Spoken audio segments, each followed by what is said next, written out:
శివపార్వతులకు పుట్టబోయే కొడుకు తారకుణ్ణి చంపుతాడని బ్రహ్మ చెప్పినందుకు సంతోషించి దేవతలు స్వర్గానికి తిరిగి వచ్చి మన్మధుడికి కబురు పంపారు. మన్మధుడు వచ్చాడు. ఇంద్రుడు అతన్ని సింహాసనం మీద కూర్చోబెట్టి, మన్మథ, తారకుడు బ్రహ్మ వల్ల వరాలు పొంది 3 లోకాలు జయించి దేవతలను ఋషులను బాధించుతూ తపస్సులు యాగాలు జరగనివ్వకుండా ఉన్నాడు. నేను 3 లోకాలు ఏలుతుంటే తారకుడు నన్ను ఏలుతున్నాడు. ఈశ్వరుడి వీర్యాన పుట్టినవాడి వల్ల తప్ప అతనికి మరణం లేదు. ఈశ్వరుడేమో కైలాసంలో తపస్సు చేసుకుంటున్నాడు. పార్వతి అతనికి సపర్యలు చేస్తున్నది. పార్వతి శివుడి సమీపంలో ఉండగా నువ్వు ఎలాగైనా సరే శివుడికి మోహం కలిగేలాగా చెయ్యాలి అన్నాడు. ఇంద్రుడి కోరిక విన్న మన్మధుడు భయపడి, శివుడికి పార్వతి యందు మోహం కలిగేటట్టు చెయ్యటం నా తరమా? శివుడు గొప్ప తపస్శాలి, కోపిష్టివాడు. 3వ కన్ను తెరిచాడంటే 3 లోకాలు భస్మమవుతాయి అన్నాడు. మన్మధుడిలా అనేసరికి ఇంద్రుడు మొదలైన వాళ్ళు అతనికి ధైర్యం చెబుతూ, అదేం మాట, 3 లోకాలలోనూ నీకు లొంగని వారెవరున్నారు? నీ మూలాన స్త్రీ పురుషులు మోహాంతులు కావటం వల్లనే కదా సృష్టి కొనసాగుతున్నది. నీ పుష్పబాణాల తాకిడికి ఎలాంటి తపస్సు నిలవదు. పైగా ఇది దేవకార్యం. లోకరక్షణ నీ ద్వారా జరగవలసి ఉన్నది. నీకు సహాయంగా మలయ మారుతాన్ని, వసంతుణ్ణి, సుఖపికాలను తీసుకుపో. మేము కూడా వచ్చి నీకు సహాయం చేస్తాం. శివుణ్ణి నీ బాణలతో కొట్టి వశపరుచుకో అన్నారు. మన్మధుడు ఈ మాటలతో పొంగిపోయి శివుణ్ణి జయించి ఆయనకు పార్వతిపైన మోహం కలిగేటట్టు చెయ్యటానికి నిశ్చయించుకున్నాడు. అతను తన 5 పుష్ప బాణాలను తీసుకుని వసంతుణ్ణి వెంటబెట్టుకుని చిలుక వాహనం మీద శివుడు తపస్సు చేసుకుంటున్న మారేడు వనానికి వెళ్ళి ఒక రహస్య ప్రదేశంలో దాగి పార్వతి రాక కోసం ఎదురు చూడసాగాడు.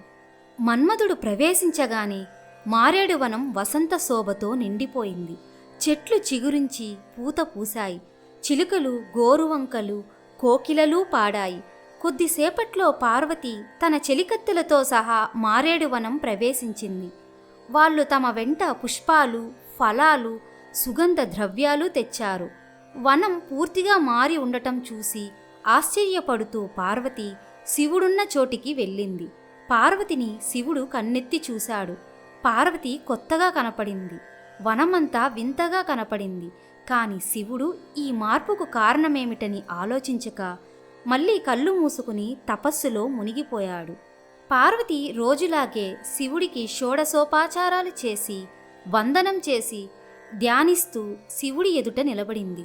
అప్పుడు శివుడు ఆమెను మళ్ళీ చూసి ఎన్నడూ లేని మోహావేశం చెంది అలాగే ఆమె కేసి చూస్తూ ఉండిపోయాడు. పార్వతి శివుడి వద్ద సెలవు పుచ్చుకొని వెనక్కి తిరిగి వెళ్ళిపోసాగింది.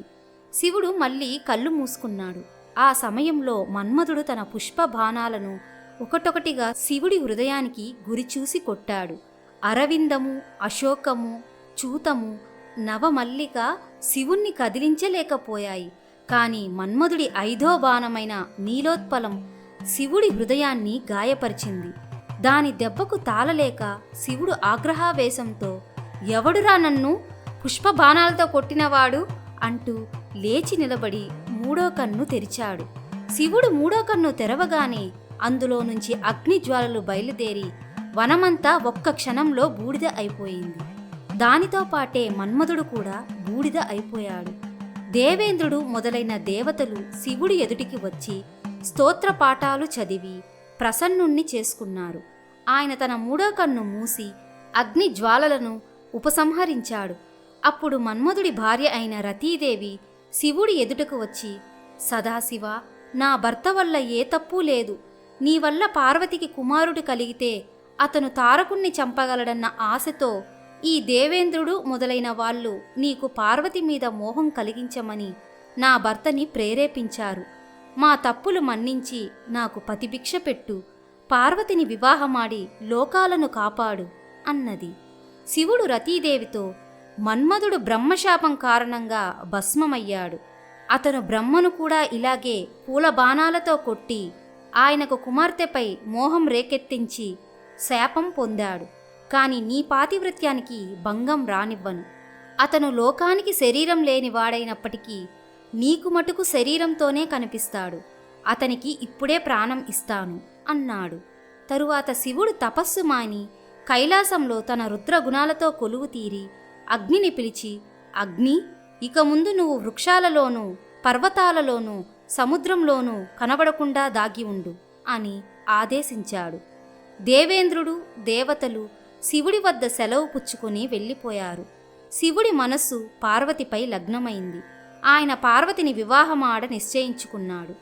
శివుడు వనాన్ని, మన్మధుణ్ణి భస్మం చేయటం కల్లారా చూసిన పార్వతి భయపడి తన చెలికత్తెలతో సహా పరిగెత్తుకుంటూ ఇంటికి తిరిగి వచ్చింది. జరిగినదంతా విని మేనకా హిమవంతులు తమ కుమార్తె పునర్జన్మ ఎత్తినట్టే భావించుకున్నారు.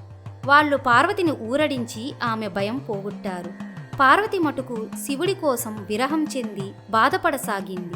ఆమెకు శివుడి ధ్యాస తప్ప మరొకటి లేదు.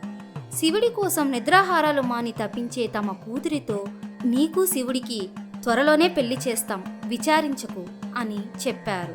ఒకనాడు నారదుడు వచ్చి పార్వతితో ఆమెను శివుడు పెళ్లాడతాడని ధైర్యం చెబుతూ శివపంచాక్షరీ మంత్రం ఉపదేశించి దాన్ని జపించినట్టయితే ఎలాంటి కోరికలైనా తీరుతాయని, సమస్త సుఖాలు కలుగుతాయని చెప్పి మేనకా హిమవంతుల వద్ద సెలవు తీసుకుని వెళ్ళిపోయాడు.